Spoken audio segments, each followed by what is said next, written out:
Hello বন্ধুরা, আজকে অনেক জায়গায় বিপত্তারিণী পুজো।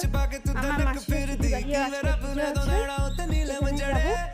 তো পুজোতে যাবো। আর আমি তো বাড়িতে ভিডিও বানাতে সময় পাই না বন্ধুরা, রান্নার ভিডিও দেই।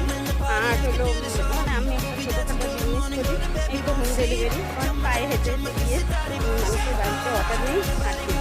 তো জামা কাপড় দিই, যে জামা কাপড় আসে সেগুলো আমি নতুন নতুন ভিডিও করে দেওয়ার চেষ্টা করি বন্ধুদের। ভালো ব্যবসা আছে, তাই আরও দেবো যেগুলো পড়তে আছে কিনতে আছে সেটা অর্ডার দিতে হবে। আর বিকেলে যাবো এখন দুপুর হয়ে গেছে, কালেকশন থেকে এসে তারপর দাদাকে খেতে দেবো। রান্না বান্না হয়ে গেছে, তো চলো এখন যাই। আর কি কঠিন রোদ, পিছনে তো